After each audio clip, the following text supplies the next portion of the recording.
Finally, tonight, a special report salute. 3 people escaped a potentially deadly situation. Well, it was deadly when they got out of their car that was teetering over the edge of a cliff in California. Look at these pictures. Highway patrol trooper arrives at the scene. He saw the 3 people inside the vehicle, able to give clear, concise instructions to get them all out safely. Whew. Tomorrow on Special Report, our Whatever Happened To segment returns with a look at the latest on the situation in Venezuela and the opposition there. Thanks for inviting us into your home tonight. That's it for this special report. Fair, balanced, and unafraid. Jesse Watters Primetime with guest host Judge Jeanine Pirro. How are you? Right now. Hey, Judge. All right, here we go. Here you go.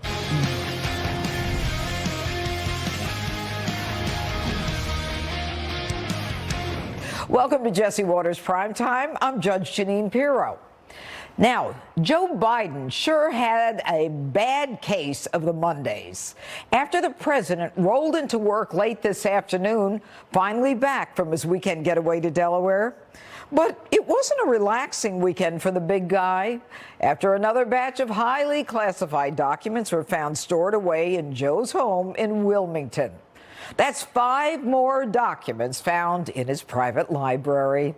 That's on top of the other 5 classified documents already found stashed right next to his Corvette.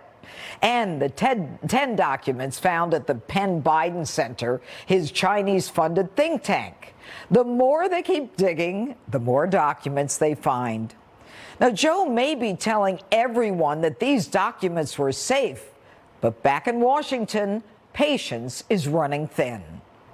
I'm glad that there is a special prosecutor that's been appointed to investigate. You are glad that there's a special prosecutor. Classified documents are to be taken seriously. No one is above the law.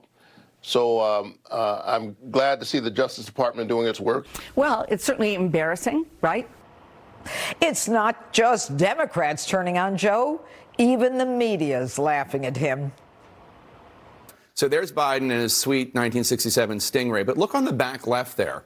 I don't know if we can push in there, but that looks like a mess. That's worse than my garage.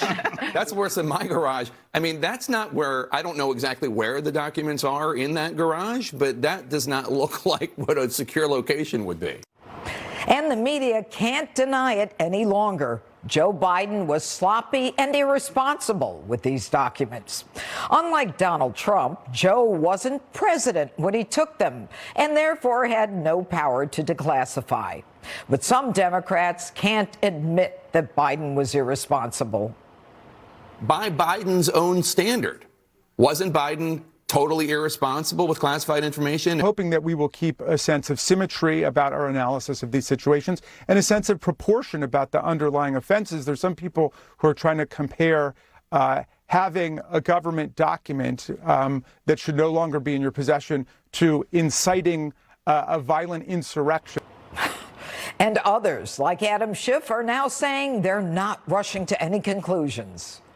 The White House knew about this on November 2nd. Should this information have been revealed earlier?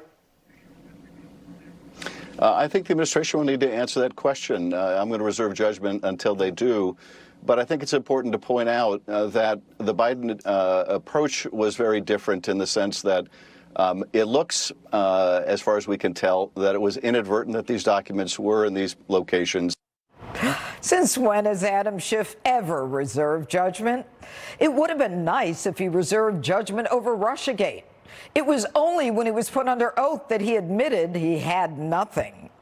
These documents were left up for grabs, left right in the open, ready for the taking.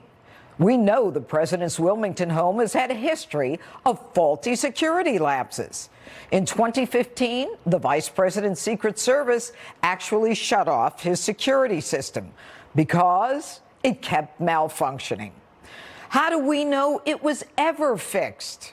And it will only be a matter of time until the liberal media starts asking who had access to these highly classified documents.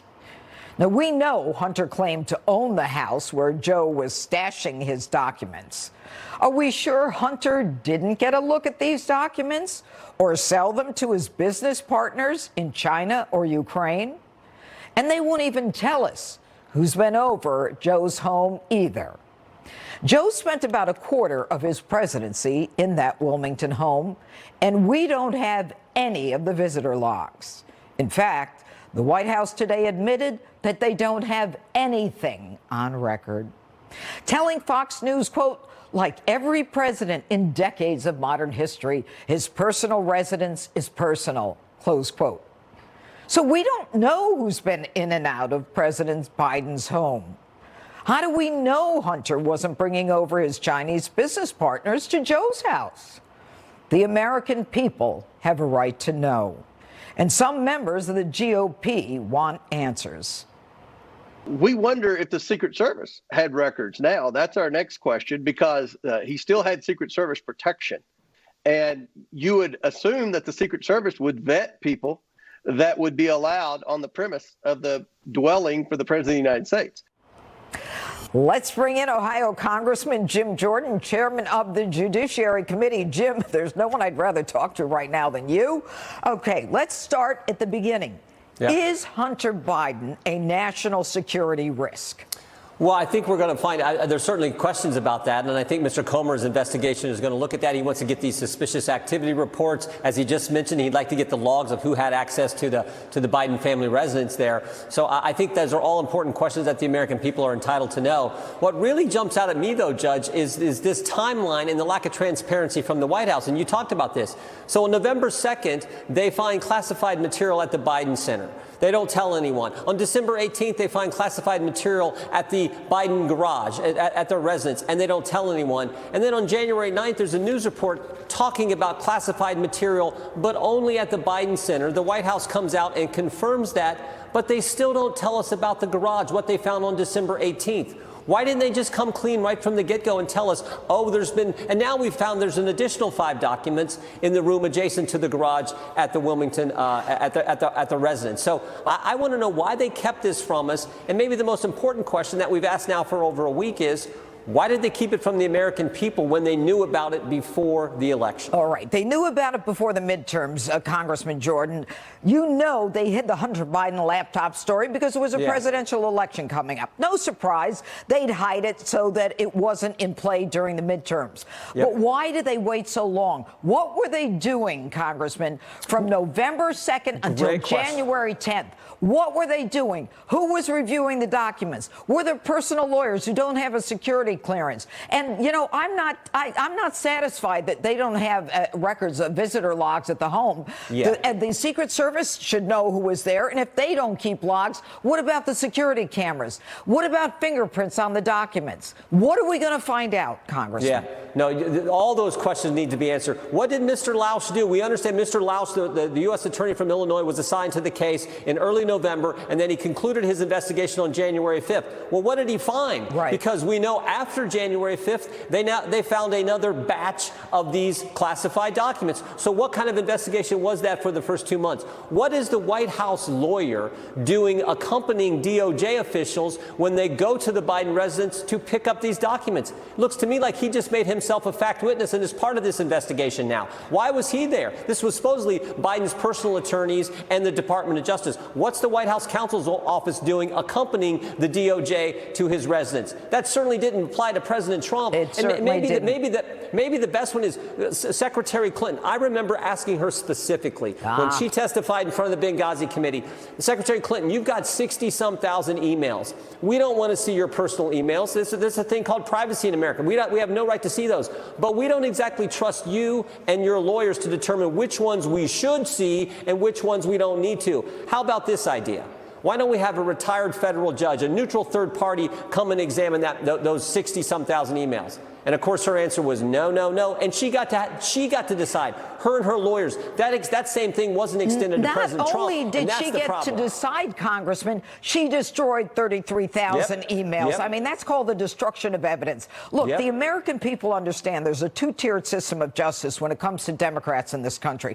Whether it's Hillary Clinton or right now, whether it's Hunter Biden. Hunter Biden has been in so many messes at this point. I don't know what's taking the grand jury so long. But I'll tell you what's interesting. These this whole issue involving Hunter Biden and the child support, that's a way to get some discovery on what Hunter Biden is doing, because he seems to have been paying, he says, $49,000 a month for his father's house in Wilmington.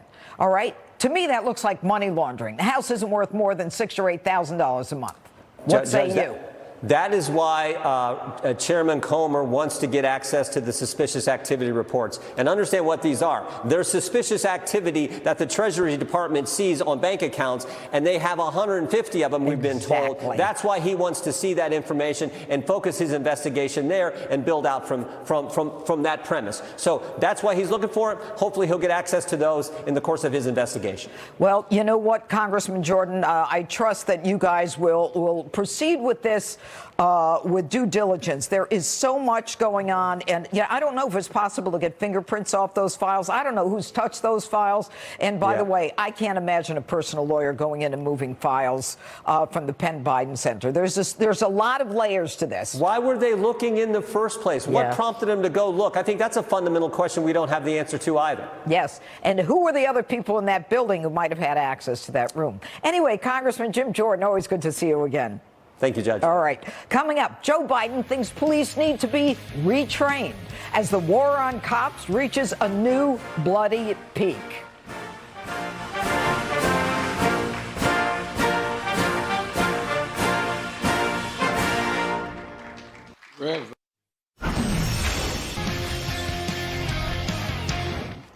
There's no question we have a crime problem in America, and a lot of it has to do with the treatment of law enforcement over the last few years. First, Democrats wanted to defund the police, and now Joe Biden wants to retrain them. We have to retrain cops as to why should you always shoot with deadly force. The fact is, if you need to use your weapon, you don't have to do that. And look, to call a fresh approach to recruit and how we recruit, how we hire, how we train, how we promote, and how we retain law enforcement. Joe Biden has no idea what it's like to be a cop, especially in today's climate. That's why we're seeing a mass exodus of police officers leaving the force. Morale is low, and they can't even do their jobs anymore. We're also seeing a spike in officers being killed in the line of duty. In 2022, firearms-related fatalities increased by 21%. These men and women in blue need our support, but they're certainly not getting it in California. Listen to this. This week, the LAPD took a bold stance and decided that pro-police flags are banned inside police departments. That's an order from Chief Michael Moore. Now, if you're like me, you're probably confused by this. I mean, if police don't support police or can't support police, who will? It doesn't send a good message, but it gets worse. The reason this decision was made was because of a single complaint. One person was offended by the blue striped flag, and now it's banned inside the police station, period. The chief didn't even fight back. In fact, he defends it. He says the flag represents, quote, violent extremist views to some. Really? That's an insult to the men and women who bravely serve our communities. Just look at what's happening in cities like LA. We need to back our police more now than ever. Since Biden took office, we've seen record high inflation and record high gas prices, all thanks to Joe's record high spending. The $1.7 trillion omnibus he signed was stuffed with pork. $100 million went to environmental justice, $45 billion to Ukraine, and a few million for that Michelle Obama hiking trail. His $1.2 trillion infrastructure bill blew tons of cash on useless projects like a $20 million heated sidewalk and a $25 million bird-watching bridge. Then there's the Inflation Reduction Act, which was the Green New Deal in disguise. It didn't reduce inflation one bit, and everyone agreed with that. It just spent billions and billions on solar panels and windmills. But Republicans are the only one that are fiscally demented? You know, they're going to talk about big spending Democrats again? Guess what? I reduced the deficit last year $350 billion. And this year, federal deficit is down $1 trillion plus dollars. Hear me, that's a fact. And there's going to be hundreds of billions reduced over the next decade. But so what? These guys are the fiscally, they're fiscally demented, I think. Florida Congressman Byron Donalds joins me now. Well, you know, it's really a joy hearing him call people fiscally demented or demented in any manner. But what's your response to that? My response is that Joe Biden sounds utterly ridiculous. Look, everybody knows that during the COVID-19 pandemic, the federal government spent more money than it ever had to try to keep our economy and, better yet, the lives of the American people afloat. Now that COVID is gone, we're actually regressing in terms of spending. That's a good thing. For him to take credit for it makes no sense at all, because he is the one who has plussed up spending across the board and actually fights for returning to spending levels pre-COVID-19, which is frankly where we should be going. So for him to make a statement like that is because what he wants to do is keep all of the items that he has ratcheted up spending in. He wants to keep those in place, as opposed to doing the smart thing, the responsible thing, the fiscally sound thing, which is examining spending at the federal level so we can get our debt under control, our inflation under control, which he caused, by the way, and let the American people thrive and prosper. You know, Congressman Donalds, I find it stunning that this bill, the omnibus bill, the $1.7 trillion omnibus bill that he signed, had 4,000 pages. And I believe that you guys were given 72 hours, if even that, to read through it. How do you even know what was in the bill? And why does this happen? Well, first of all, we weren't even given 72 hours. It was about 6.5 hours from when it came over from the Senate and was thrown on the House floor by Nancy Pelosi. This kind of thing always happens because of the brinksmanship here on Capitol Hill, where this place doesn't work until there's a crisis that must be solved. One of the things that was in this bill was $400 million to secure the border for 7 countries in the Middle East. And actually, in the omnibus bill, the money for Border Patrol was specifically said to not be used to secure our southern border. That was one of the things in the omnibus bill, the reason I voted against it, and so many of my colleagues did the same. Well, the amazing part of it is he doesn't own the fact that, you know, people can't even afford a dozen eggs anymore, that we hit a new debt ceiling, that this $1.7 trillion was packed with pork that you had apparently, as you say, 6 hours to look at. And then he calls the Republicans fiscally demented. I mean, it's like it's almost like truth has nothing to do with what he's saying. No, it doesn't. And you have to understand, he gets protection from the big media. I mean, look, people saw I was on a different network last week, and you can see how conversations go when you try to bring the facts. He knows he's not going to be questioned. The man doesn't hold press conferences much anyway. The White House press secretary just ignores the questions that come, and she answers when she chooses to answer. So he gets to get away with this kind of stuff. A Republican president can't get away with saying this stuff. But listen, this is the same Joe Biden who ridiculed somebody like myself who didn't want to vote for him, trying to say that I wasn't black. Newsflash, Joe, my mama knows better. But that being said, he doesn't have to acknowledge this stuff because big media protects him. Yeah, well, the big media protecting him, it's kind of interesting. I think with all this going on with the documents, the classified documents, it may be changing a bit. What do you think? I think so, but you know, I'm not going to hold my breath. The reality is that Joe Biden had documents when he shouldn't have. He was a former vice president, no ability to declassify and no rights to have those documents anywhere outside of a secured facility run by the intelligence community. Very different from Donald Trump and, for that matter, Barack Obama and George W. Bush. Exactly. So he's got serious questions that need to be answered here. All right. Plus, the involvement of his son makes it even more fascinating. Thank you, Congressman Byron Donalds, for being with us. Anytime. And up next, migrants at the southern border have this message to New York's mayor: take us with you.